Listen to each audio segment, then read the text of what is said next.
Good evening and welcome to episode 12 of the Pack Homer podcast. Uh, you're tuning in now as we sit at a record number of X and Instagram subscribers.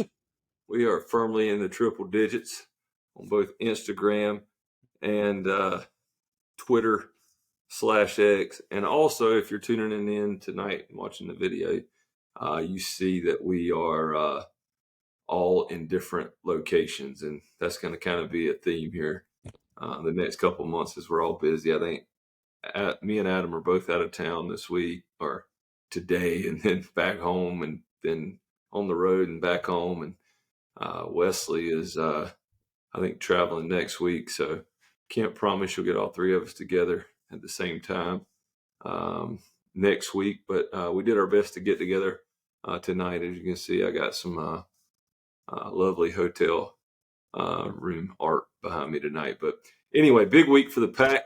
Got 2 out of 3 over the boys from Chapel Hill. Got 4 games in this week. Lost a extra innings game to Campbell on Tuesday night, and then got 2 out of 3 over the Hills this weekend. Before we get going good, I'm going to let Wesley give us a little update on the ACC series this weekend. I'm going to kind of let you know where the ACC standings stand.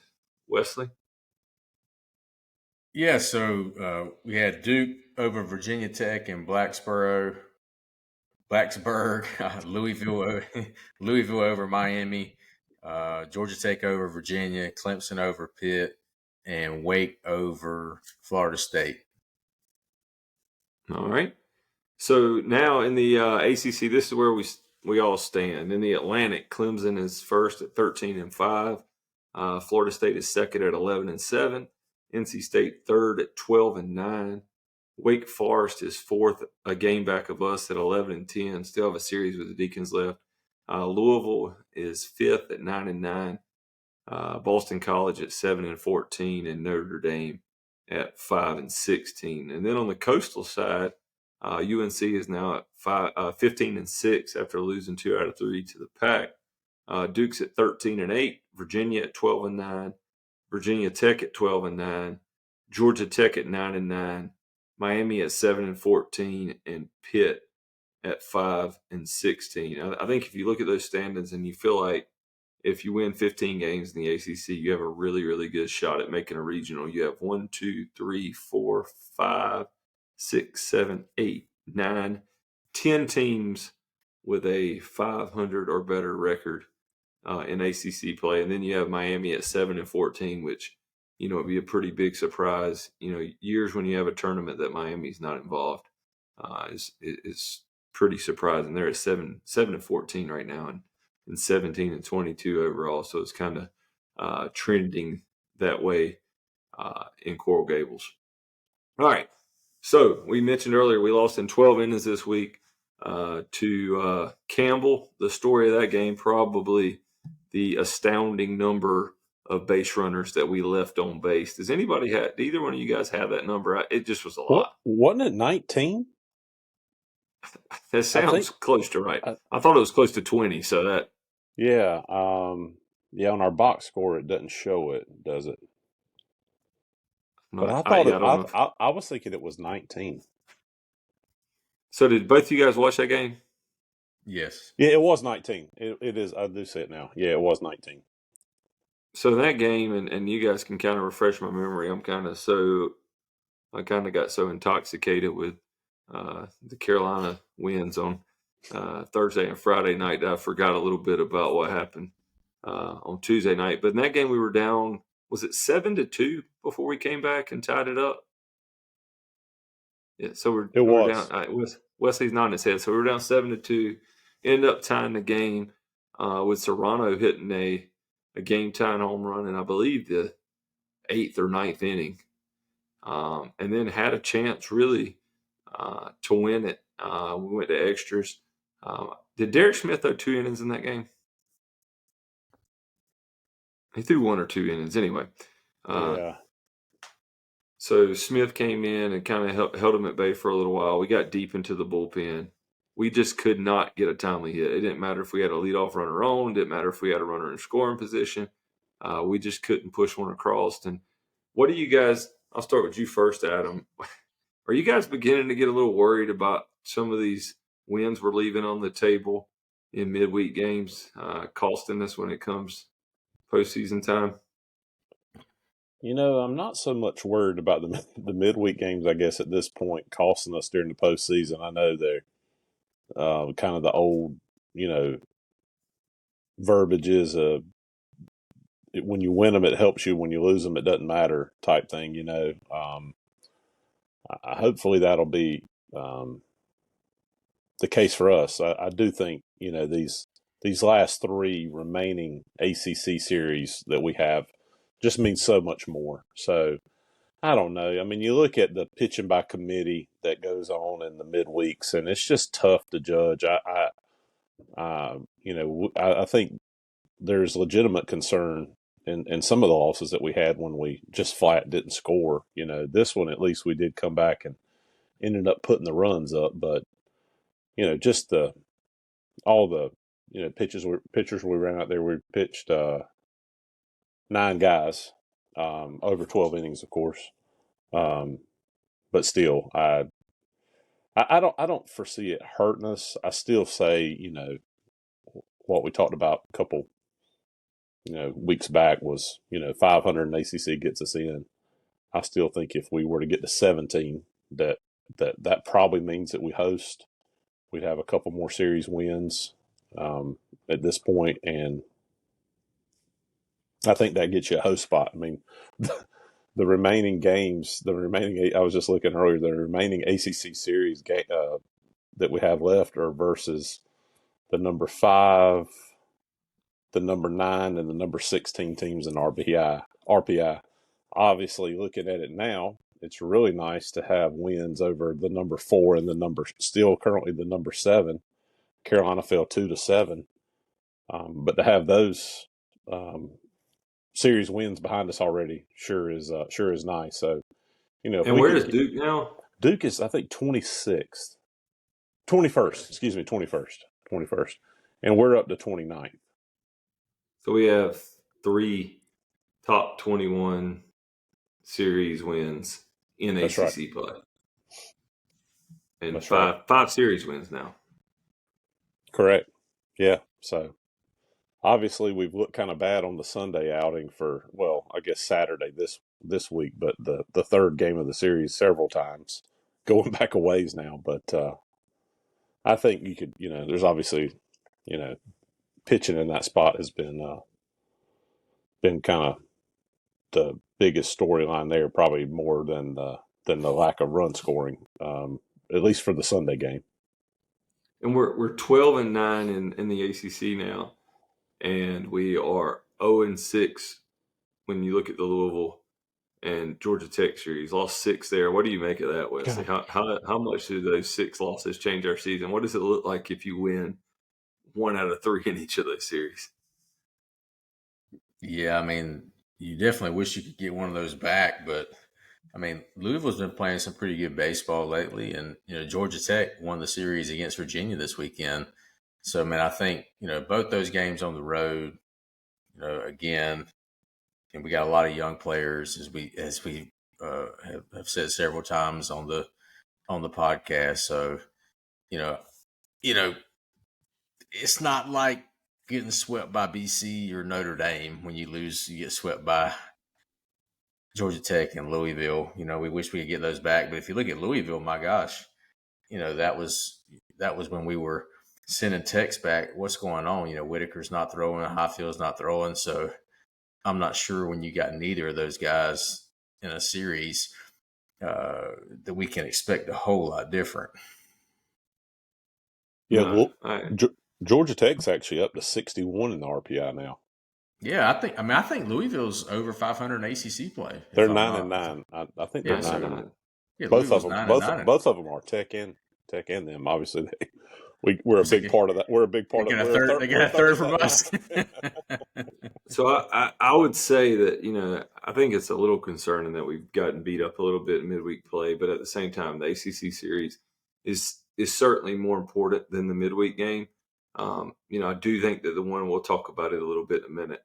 I do think this ECU game coming up, especially with Ball State coming behind them, I feel like it's a game I really hope that we go out and not just try and win, but put the resources on the field to try and get a win.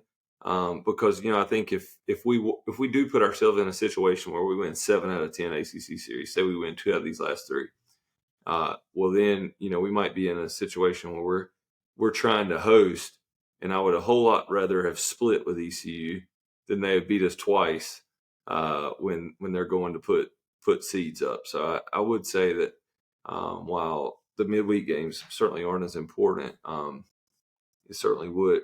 We don't want to get beat twice by ECU, who's going to, in all likelihood, be a host and maybe a national host. So let's go to the Carolina series. That was a lot of fun. We tuned in Thursday night. Sam Highfield back on the bump. Didn't get vintage Sam Highfield. Before we talk about that, I'll talk about the game much more. I don't know. I kind of heard there was a rumor that Sam was sick at Louisville, but then we also heard that Sam was just getting a week of rest because he had thrown, I guess, over 105 pitches in back-to-back weeks. Are you guys concerned at all after that 3.1 inning outing against UNC this week, and after not really a long outing last week at Clemson? Are you concerned that Sam may be getting a little tired? Is that something we need to have on our radar? Or do you think we just played 2 really good teams and they got to him? I think, personally, I think we just played 2 really good teams. I don't see that he's gotten tired. I mean, I think he just missed on a couple pitches, and Carolina just absolutely took advantage of it. I think, did he give up 4 home runs? I know they had 5, but I think he gave up. I think all the earned he gave up 2 or 3 of them. Okay, I couldn't remember how many it was he gave up, but I knew they were. I was thinking all the runs he gave up came off a home run at least anyway. So I don't know. I mean, I threw upper 70 pitch count this week. I don't know. Maybe we can get him a little rest, this weekend, or have a reduced outing or something like that if that is the case. But I think following the Louisville series, and like you mentioned, I don't know. I mean, some of these other guys are getting a lot of work. I don't know what's his. How many innings has he pitched now? I know we don't have the total pitch number, but he's pitched 45 innings. 45 innings. He threw 78 pitches the other night against Carolina. Yeah, I think that I think we played 2 really good teams. I don't think this Ball State series could come at a better time for us. I mean, you've played 2 gut-wrenching, huge series. I mean, when you're what are we now, 22-15? Is that right? Mm-hmm. Yep. When you're a 22-15 baseball team, you don't need to be going and losing series. So you got Clemson and Carolina back-to-back, and you go win both those series, and it's huge for your season. I do think that the emotion that the last 2 weeks have brought, not that Ball State's going to be a bad baseball team, because they're not. They were a postseason team last year. But we do get a little bit of lull compared to turning right back around and playing Florida State. So, Wesley, give us a little rundown of that Thursday night action that ended with our boy Butters being the hero. On Thursday? Thursday night, yes. Yeah, I mean, for us, for some reason I was thinking that was Friday night when Butterworth hit that home run. It's Thursday night? Yeah. Thursday night. We were on a Thursday night. He hit Saturday. Friday night he scored on a pass ball. Oh yeah. You're right. Yeah, I mean, Butterworth. The defense has been incredible since he came to Raleigh, and I think we all agree with that. But the offense has been lacking, to say the least. And to be honest, I was about to hit send on a text to maybe send in a DH for Buttersworth, and then that's why he definitely rallied. He answered the call for sure, and I don't think anybody would be more happy for him than I am. But it was definitely at a good time. And what an experience! I mean, I can't think of, for any athlete, and I don't know Butterworth's background, if he grew up a State fan or what, but to beat Carolina on a walk off, and I did hear in the interview after the game that was his first. I think the person asked him, how long has it been since your last walk off, and he said, however many days old I am. Yeah, exactly. Yeah. This is first one at any level. Never even had one in Little League. What made it even more awesome was the fact that he just knew it too, right? Like Yeah. and it looked like it cleared. I think what they said 390 on the TrackMan, but he hit it and just immediately just turned to the dugout. Right. That was just awesome. Just absolutely He- awesome. Brandon Butterworth is he's not a tiny guy. I think sometimes like he looks small when he's standing beside, Eli Serrano or Cozart, guys that are, 6'2", 6'4", 6'5". But he's not a tiny guy. I think he's like listed at 5'11". I don't know that he's like a legit 5'11", but he's not like tiny. And like Adam said, for like him to tater one like that, like he knew it as soon as he hit it. And like I'm like, man, he had to have melted it. I mean, there was like he's a guy that's always like, as fast as his legs will go out of the box. And he hit that one, boys, and he admired it. It was pulverized. But I mean, I say for Buttersworth though, he's been hitting a lot of hard balls. Over the last several weeks, he's just been had terrible luck. I mean, I say for Cozart before this weekend, Cozart was hitting a lot of lazy round balls, and you kind of wonder what's going on off the bat. But I mean, Buttersworth has really been hitting the ball hard. It's been going right at people, and there was no one standing 400 and something foot away on that one. So yeah, it was pretty nice too that, I think the narrative for us earlier in the year was that you don't want to get in a barrel contest with us. We can hit, and then we really have not been hit. We talked about it last week that we've been underwhelming offensively for the talent that we think we have. Well, we got in a slugfest on Thursday night. It was a 9-8 ball game. And I think Kozar hit big fly in the 7th or 8th, hit a 3-run bomb. He drove in 5 in that game. Is that right? He did. Yeah. That's right. That was tied. Kozar drove in 5. We won a 9-8 game. Carolina had 13 hits. We had 13 hits. I don't like those guys. That's a really good baseball team that we won a series against. They were really good. In the outfield. Go ahead, Wesley. Look, you had it. I mean, their outfielders are just unbelievable. Of course, everyone knows Honeycutt. Honeycutt's an incredible player, maybe one of the top 5 guys in the country. But the right fielder was, my God, was incredible. And left fielder. How many runs did they take away in the series? Yeah, D'Onofrio, is the right fielder. We talk about, you've heard me. I like to talk about hits taken away. If you're wondering what I'm talking about, go back if you didn't watch it, and you just watch all the balls that we absolutely, off the bat, you feel like are crushed. They took away, I don't know how many total hits we had this weekend. That would be an easy number to look up.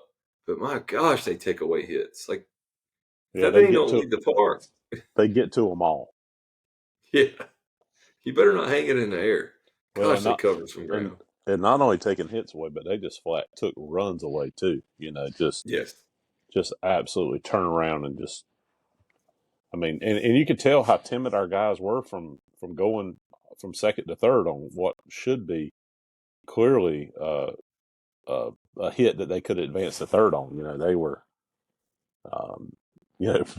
probably kudos to the staff for getting them coached up and scouted up to know to hold up, because we really they held up on some that I would have normally thought they'd have been attempting to stretch, but we got caught enough times to know that we didn't want any more of that. Yeah, and sometimes to the point that we got so cautious that it, I think it was in the second game, it was like a hindrance. Like we didn't go first to third on a hit. I'm like, what are we doing? I know. Yeah. But we got so gun shy. Yeah, exactly. But anyway, how I feel that game doesn't give you the out you're looking for, but the bats show up. Shane Van Dam was wonderful again, 3.2 innings. He scattered 7 hits, but he only gave up 2 earned runs. And then Derek Smith came in and was, the Derek Smith we just keep seeing over and over lately. My guy, 2 innings, 1 hit, 1 run, 2 strikeouts, 0 earned. We misplayed a ball in right field, and they turned what should have been a double in an inning that they didn't score in. They turned it into I think it was like a leadoff triple off an error. And then I want to say, scored on a sac fly. That we might have ended that inning with a runner stranded at third base. But anyway, Butterworth comes up, just melts one. Place goes nuts. The red lights come on. I love it. So game 1. How'd y'all like Eli at leadoff? I actually liked it. I was surprised I liked it because I didn't like it when I saw it on paper, if I'm being honest. I was like, I don't know about this. But as the weekend went on, I still want Noah Souls back. I don't know if that halfway answers the question. I would love to have Noah Souls back at leadoff. But because, then you put Serrano down and line up a guy that maybe can drive in some runs for you. But I didn't hate it. I didn't hate it at all. What about you guys? I liked it too. I mean, I thought it was a good change. I thought, he did in those first 2 games went 3 for 7 leading off. And I thought, had a couple of, I don't remember if it was a leadoff in the game or if it was just like he was leading off the inning when he took one kind of backside and got on to start an inning off at least anyway. So, yeah, I liked it. I liked the change, but totally agree on Souls. I think, we, of all the guys that we just, have had hurt or injured or sickness or whatever it may be, I think Souls is clearly the one that we're missing the most. If nothing else, I just feel like we need a 9th bat that we can count on at this point, especially getting this late in the year, and we just really hadn't been able to iron that out. And so, yeah, and I want to talk about injuries a little bit more here in a few, but yeah, that's definitely one that stands out. Game 2, we lose. We win 5-4. I'm sorry. And Dom Fritton, Dom, I would say didn't have his best stuff, but he got 6 innings for us. That's huge. I think we've talked about Dom ad nauseum. Dom goes 6 innings, gives up 4 hits, the 4 walks, obviously a little bit disappointing, but strikes out 7, gets you through 6, and really kind of put us in a position to win the ball game, which is all you can ask for. I mean, I think we said last week that if our starters, we feel like if they give us 5 or 6, and you got Duden and Smith and whoever else you decide to roll out late in ball games, you feel like if you can get to that point and have a chance, that's all you can ask for. And Fritton, against that team, to give up 4 runs in 6 innings is a pretty damn good outing. Yeah, that's all you can ask for. I mean, yeah, I mean, and honestly, in his defense, 3 of the 4 hits he gave up were homers. So, thankfully, it wasn't when he had scattered those, those walks ahead of that. But yeah, but yeah, only 4 through 6. I think we'll take that against a team like that every time, especially knowing, kind of what our bullpen has developed into a little bit now. So in that game, in game 2, UNC jumps out to a 1-0 lead. And then they're up 5-1 after the 5th. It's beginning to kind of look a little bit bleak for us. We're down 5-1 in the 5th. Can't quite get a whole lot going. And then UNC kind of, don't want to say lays an egg. They didn't lay an egg, but they had a little bit of problem behind the plate there. Couldn't block some balls. Didn't keep it a few in front. I don't know if you guys remember the at bat that got Butterworth at third, but I thought it was the biggest at bat of the ball game. Do you guys remember Chase Nixon's at bat late in the game? It really wasn't anything fancy about it. We had a runner on second. We talked about before. Chase doesn't strike out a lot. These are the things. This is one of the things that I think that good teams do and bad teams lose because they don't do it. I don't know how many pitch at bat it was. We could go look. But Chase is at the plate. He fouls off a few pitches, fouls off a few pitches, fouls off a few pitches. And at the end of he just battling, goes deep in the count. And at the end of the bat, he doesn't get a hit and score Butterworth from second, but he grounds out to second base and he moves him to third base. If he strikes out there, Butterworth's still standing on second base, but he moves him to third base. And then I think it's Matthew Mathias is how you pronounce his last name anyway. He has 11 wins as a reliever. He throws one down low. I think it ends up getting scored as a pass ball. Hits off the catcher's his inner ankle, and we scored the winning run on a pass ball. But that run does not score if you do not get the runner to third base. That inning was kind of crazy. Do you guys? We had runners on first and second with no outs, and do y'all remember what Cozart did? Bunted it back to the pitcher. Who turned and wheeled it right to third. I mean, it was a great play. Yeah, they had a little mound visit before. And I'm like, team bunt. We never bunt enough. And then I'm like, this is when we pick the bunt. Yeah. We got a guy in scoring position. And Cozart hit a big home run the night before. But, yeah, they throw him out at third base. But anyway, we end up in that game winning that game 5-4 on a pass ball where Butterworth, again, is kind of the hero. Another unsung hero in that game, we talk about Chase Nixon. Wesley, talk about Jackson Lucas a little bit. Oh, we hadn't seen him in a while, and my man shows up. Yeah, I mean, he came in through 2 innings, and if we can get that every weekend, then look out. Especially when we get Witt back. I mean, and we talked about on when we had Alex on that Jackson was a big NC State fan growing up. So imagine getting your first win. First collegiate win against those. That was exactly what I was thinking. Is this PG still? Those guys from Chapel Hill. Yeah. So, yeah, Jackson Lucas threw 2 scoreless.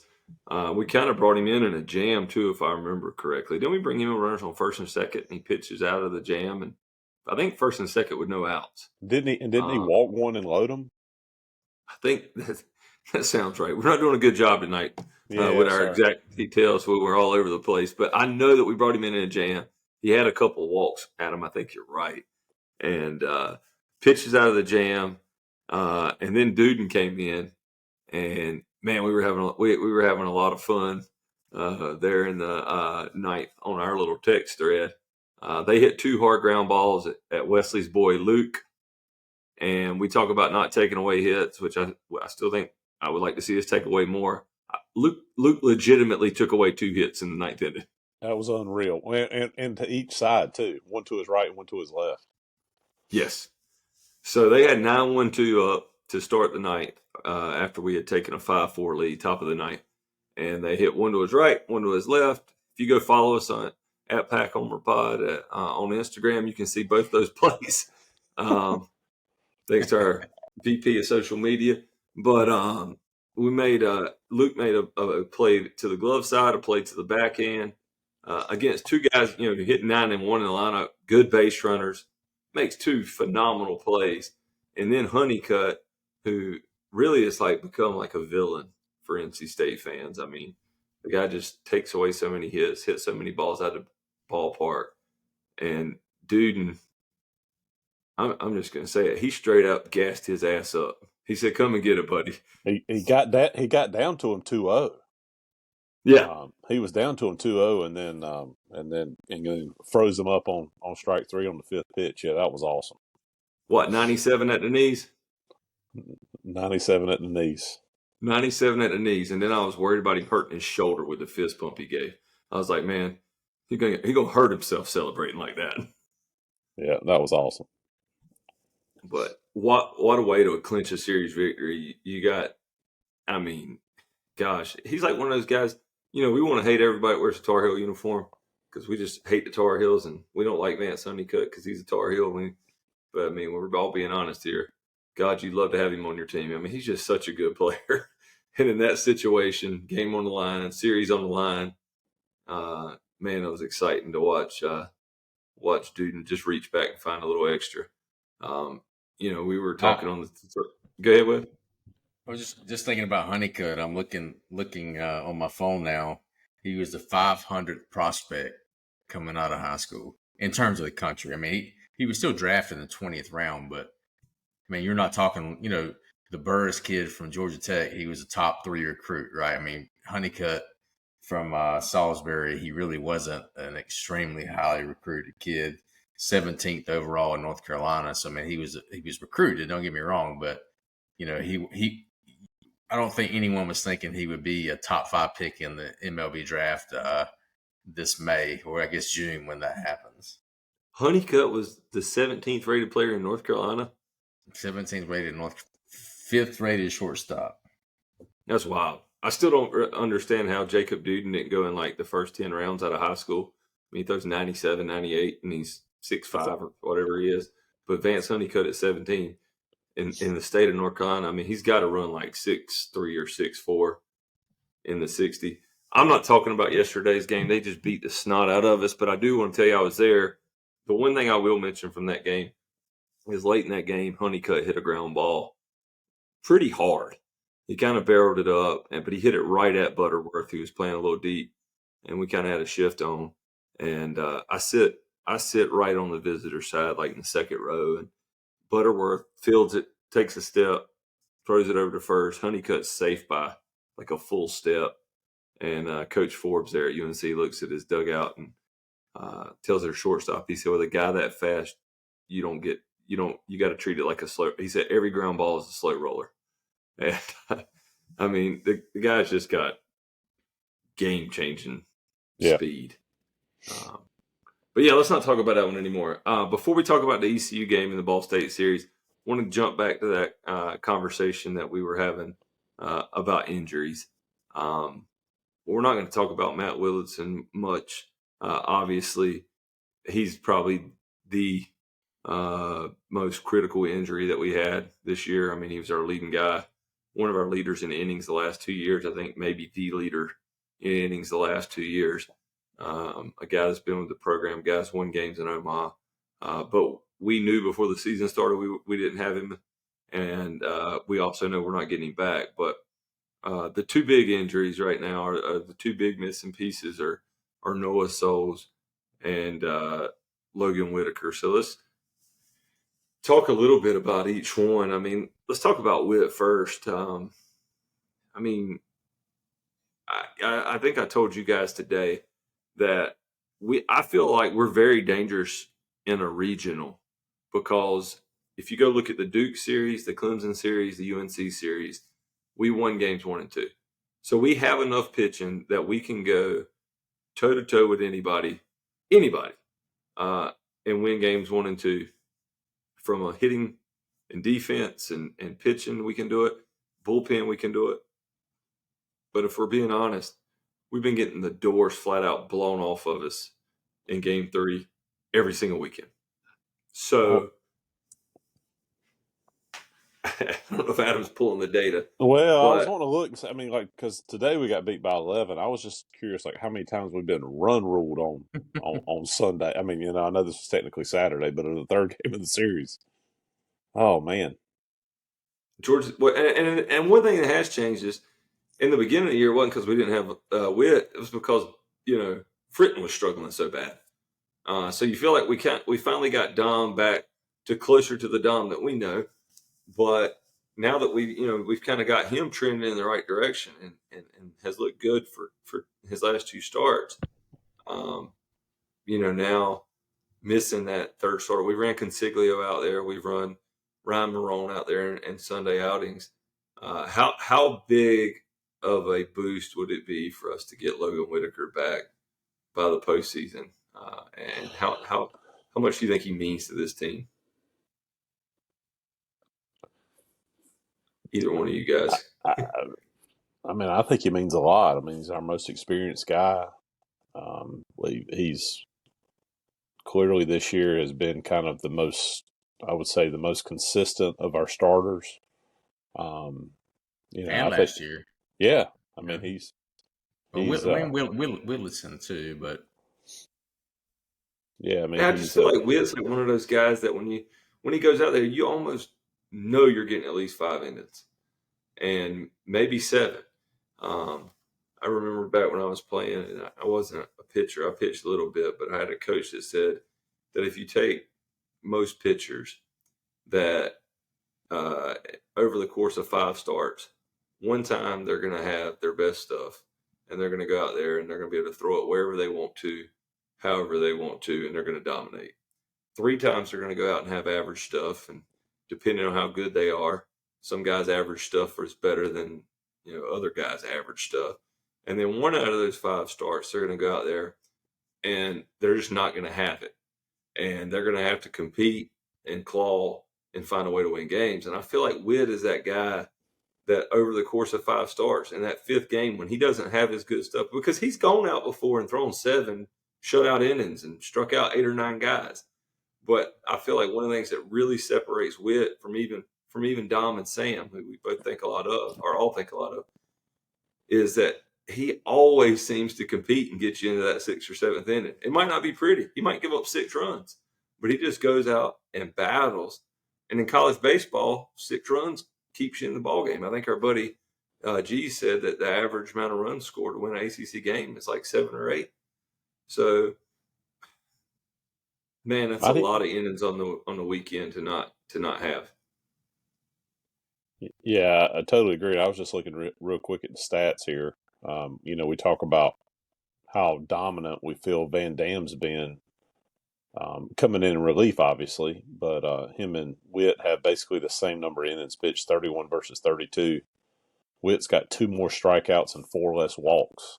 I mean, obviously, he's given up a lot more hits, but as far as getting guys out and not putting them on, giving them free passes, especially how dominant, you sense that Van Dam has been right as of late. So, yeah, I think he's a huge critical part to get back. And in postseason baseball, it's all about having 2 good pitchers to get through and stay in the winners bracket, right? And I think it's if we're gonna make any kind of run in the postseason, it's going to be because I feel like because we got Witt back.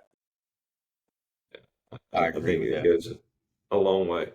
And I think the verdict's out. We've heard a lot of different things, and not going to share it all on here because we're not going to spread any kind of rumors.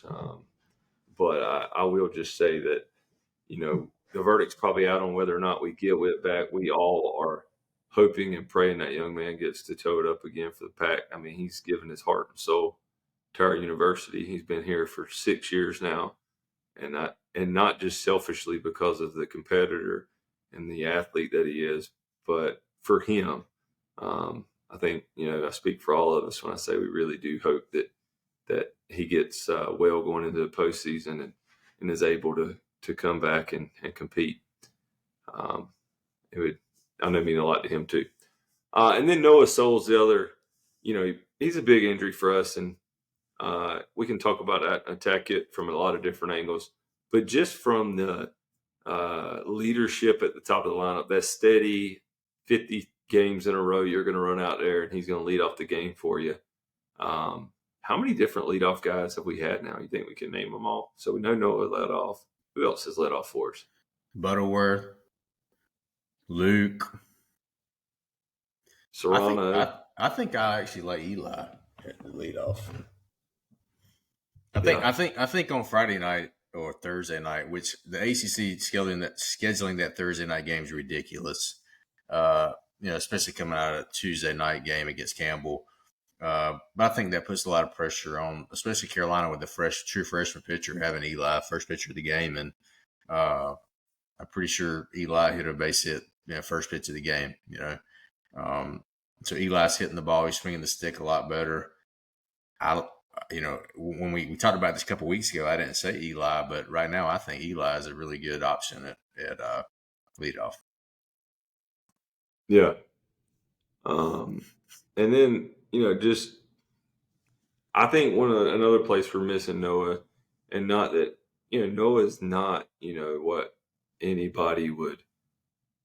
Noah's not a bad defender, but it's not like he's a Gold Glove, right fielder. But he's very, very steady. He makes all the plays, makes some great plays. But I tell you, we keep going defense for offense late in games, and I understand the philosophy behind that. But Schaffner is a guy that has 3 at bats in his on the season, and we're having to take Chase out late in games, and like whether it's from the leadoff spot or wherever we put Noah in the lineup when he comes back. I think Adam mentioned it earlier. We're just missing an extra bat, and Yeah. I mean, in late in games, especially when you start playing these extra inning games, and you say you burn Chase in the 8th inning, and then you end up playing into the 11th or 12th, and you don't have another bat off the bench. I think it's been pretty glaring at times. It doesn't seem that significant that your right fielder is, who doesn't hit 20 home runs for you or anything, is out of the lineup, but it definitely has had an effect on how Coach Avent has to manage games. And then obviously from a leadership perspective, a guy that's played in as many games as him, he can walk into any stadium in America in any situation, and he's not going to be intimidated. It's a little bit different. And I'm not saying that, these freshmen have grown up and done a lot of great things, but Noah's just kind of been there and done that a lot more than Drew Lamphere or Luke Nixon or Alex Sosa. He's had a lot more big time at bats under his belt. Hey, but there's one thing we can say for certain tonight, 4:21, 11 o'clock at night. Sosa is due. He is due. He's due for a hit. So keep plugging him in. Man, I'm telling you what, the guy looks good in the box too. He does, man. God, I just hope he gets going. Yeah. He stands up there and you're like, man, he looks like he's going to hurt something, and he's just in a funk. Yeah, well, we talked about it. Mono's rough. I think he'll be okay. And if you look at Cozart and Butterworth this weekend, and what Pennington's doing, Pennington is Mr. Consistency, and he's so good that we really don't talk about him on the podcast every week because he gets his 5-6 hits every weekend. I'm going to talk about him, but if we can get Amac, Pennington, Cozart, Butterworth, all these guys going at the same time, and Sosa's going to get a hit eventually. Some of these pitching concerns we have until we get Witt back can be really, really lessened by a little more offense. Well, I was thinking about it this weekend too, talking about Amac and Pennington. When we learned that they were coming to run with the pack and be part of our team, we talked about Amac and the shoring up the third base defensively. We felt like he would be a good defensive addition. He has not put up anywhere near these kind of numbers during his previous tenure. And so, when we thought, just looking at, again, going and watching Pennington and take BP, knew he hit the ball really hard. And obviously looking at his stats playing in Conference USA, or the American, I guess, for Wichita State. But, we thought those guys, or I thought those guys were going to be, 3, 4, 5 guys for us. We all thought, at least I think we all thought that, Cozart and Serrano and Souls and, maybe even, as much as we heard about Hogue and Sosa, would be the guys leading us. And so if we can get that kind of productivity the rest of the way, out of, those, what we thought those guys were going to be coming into the season, and Amac and Pennington don't just squarely have to carry us on their shoulders the rest of the year, I think that bodes well for us as well. Yeah, that was one of my big takeaways from the weekend, is that there's no question, anybody watches NC State baseball, there's not even debatable. that AMAC and Garrett Pennington have carried this team offensively. And AMAC's probably got a little bit more press clippings because he's hit the ball at the park a few more times than Pennington has. But like Wesley said, I think Pennington had a 12-game hit streak before Sunday. I mean, the guy just goes out every night and gets knocked. He's hitting 353, 357. He's hit 10 home runs. He's hit a walk-off home run. I mean, the guy's, more than carried his weight. But if you had asked before the season started, I think we probably would have all agreed that, our best bat in the lineup, the guy we're going to want to play the game on the line is going to be Jacob Cozart. So to see Cozart have the series he did against Carolina, that was a refreshing sight to see, because we all know that the guy has the ability to carry us offensively. But when you pair that with, if Pennington can stay Pennington, and AMAC can keep having the season he's having, and then Serrano and Cozart get it turned around, like Wesley said, Sosa is so due. I mean, he's gonna barrel up something here any weekend now. I'm counting on it. Sosa has to be getting close to school records at this point. I mean, it's not the end of the record book you want to be on. So, if we can just get a couple more guys going, and Josh Hogue, what's Hogue's numbers at now? I really like Josh Hogue. I do too, man. He's at 318. His on base is 399. He just hits barrels, and he hits barrels in big moments too. I think he was one of the guys that kind of had a poor base running decision there late in that game when he didn't go from first to third. I think it was. He did, but I mean, he barrels up some baseballs, and you just feel like you got the parts to go battle with anybody. We're missing a bat, we're missing an arm, and we know who those guys are. So we just hope we can get them back. They're technically on the roster. They're on the roster. Yeah. And they've played this year, and they have not been declared out for the season. So, gosh, we'd just love to see those guys healthy. Yeah. All right, real quick. Go ahead, Wes. What I mean, I think the huge positive as we take, that we're, just over halfway through the season is if you look at our pitching staff and the meaningful innings that we've had several freshmen get, and here we are 12-9 in the ACC. Is that right? 12-9. Yeah. 12-9 in the ACC. And then if you look at even from the DH spot, whether it be Lanphier, whether it be Sosa, whether it be Bechtel this weekend, we're getting freshmen with key, experience, and we're still winning series. So I have to believe this is going to really pay off. And coming out this weekend, we see what Jackson Lucas did for us on Friday night. We're winning these series, and these I don't know any other freshman in the country that, for us, and we think that we could be a regional host and maybe even super regional, depending how these last few weeks play out. We're getting some valuable playing time for some freshmen in some key moments. And, and then you throw in Whitaker back into play, and, who knows what comes from that. So I think it's exciting right now, to be honest with you. And I think Andrew Stinson said it on our, I guess his first or second episode this year, when he talked about his playing career at State, and he said that, all these guys have played so much, elite travel and showcase baseball, and they've all seen 95. They've all faced, top 100 high school hitters in the country, pitchers have. They've played against the best of the best as high school players. But there is no substitute for getting on the field under the lights on the ACC stage and doing it and having success to really convince yourself that you can do it. And they've had now these guys, like Wesley said, they've gotten so many opportunities under their belt. They've got to experience some success. They've got to experience some failure.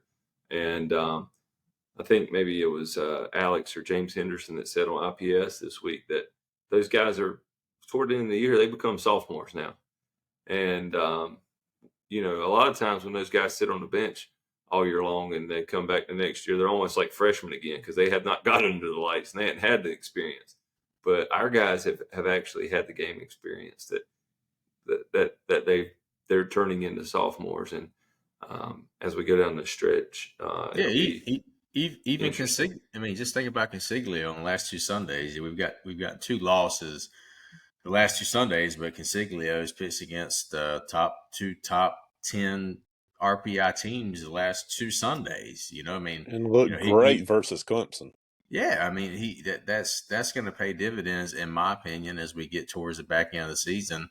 And then we got Marone, who I assume is going to start at East Carolina on Tuesday night.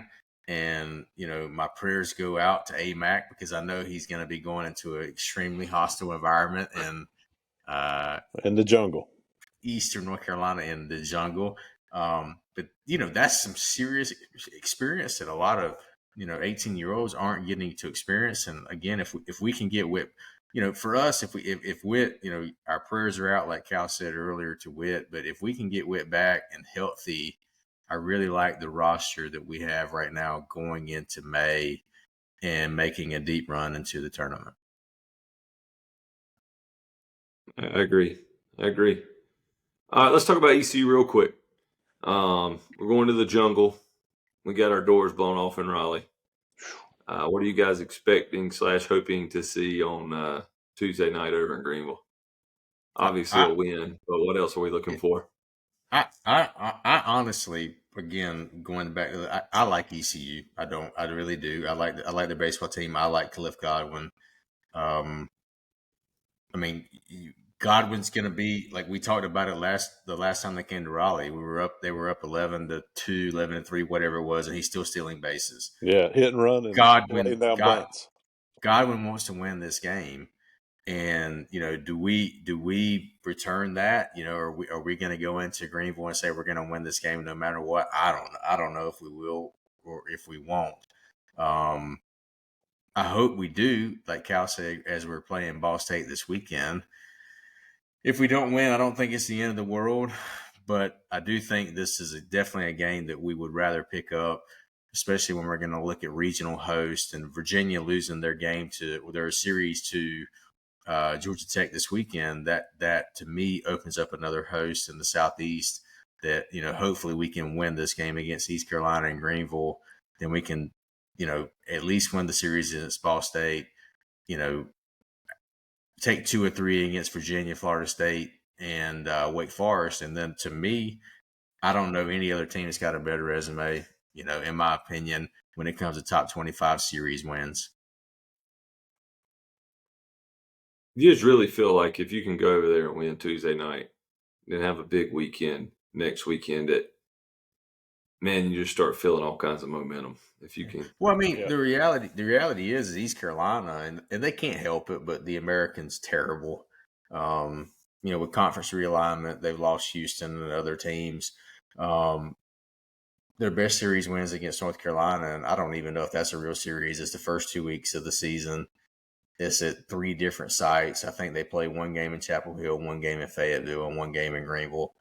So, as the tournament committee's looking at that series, if we can again do what I said, 2 out of 3 of the last 3 series we have, I don't know how you could say Greenville, East Carolina deserves a host over NC State. That wouldn't be a rational decision. Yeah, I would agree with that. We were talking about Alex earlier. He made the comment this week on he was on the Trinity Times podcast that Cal was a guest on, and Alex affectionately referred to Wesley and I as Cal's cast of characters. But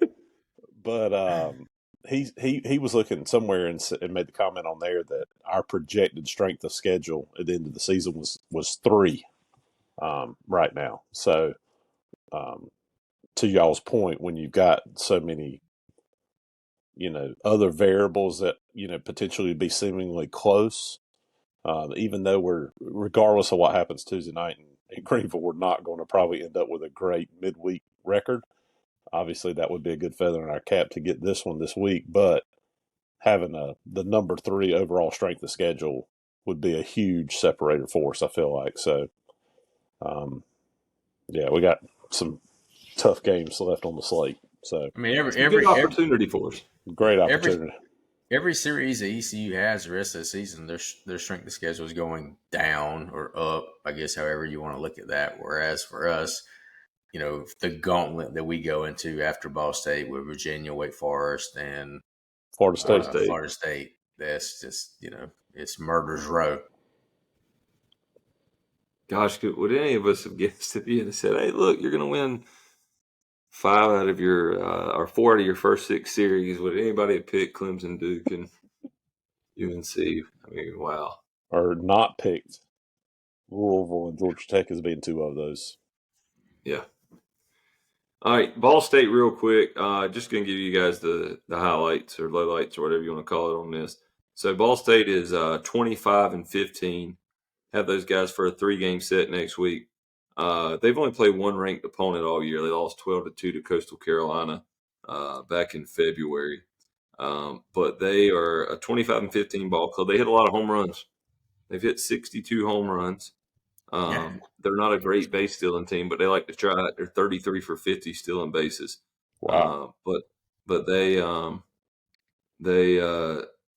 the ball out of the yard a lot. They've out doubled their opponents 69-55.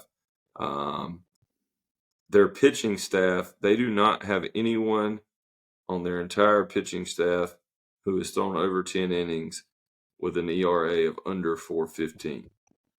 So think is Ball State is that in Indiana or Ohio? Where are they at? It's a good question. Should know this because I think my buddy Verb. I think it's Indiana. I think it is too. It's in Muncie, Indiana.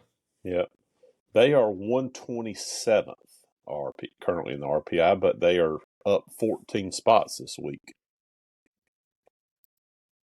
25-15 overall. They are a team that their pitchers strike out a lot of guys, but they give up a lot of runs too, and they have walked 211 batters. I'll take that. I'll take that. I like traffic. Last year, Ball State went 36-23, and they had a pretty good year last year. They made a regional, right? Yeah, how deep did they play in the postseason last year? I'm trying to pull that up right now, but I'm kind of struggling with my hotel connection I'm working with here. Yeah, I can see that. Yeah, thanks. The Hamptons got the best internet that I travel with. They played in a regional last year and lost to Kentucky and West Virginia. But anyway, so a team that's played in the postseason before, got some guys back from that team, I'm sure, and will be for a non-conference test. It's going to be a lot different than playing Townsend. So should be an opportunity to roll some arms out there and try and get a little better and maybe lick some of our wounds that we've had from playing the gauntlet we've played so far. Anything else you guys want to add before we go? Yeah, I just UNCW won. I gotta give them a shout out since I'm in Wilmington. UNCW won their series at Northeastern this weekend, so pretty good team there. Was that supposed to make me feel better? Wes, I can't. Hey, they're 12-3 in the conference. Yeah. We're just racking up. We're racking up strength of schedule victories and losses. Yeah. But no, exciting week ahead. Look forward to you guys tuning in next week to episode 13 of the Pack Homer podcast, brought to you by Waters and Mathis CPAs. If you're never too early to start your tax planning for 2024, I think that's how you say it. You'll file your 2024 and 2025. So you reach out to Waters and Mathis at WMCPAs.com. And we are still in search of Instagram followers. We're still in search of Twitter/X followers. So keep showing us the love. We do appreciate it. And we will see you guys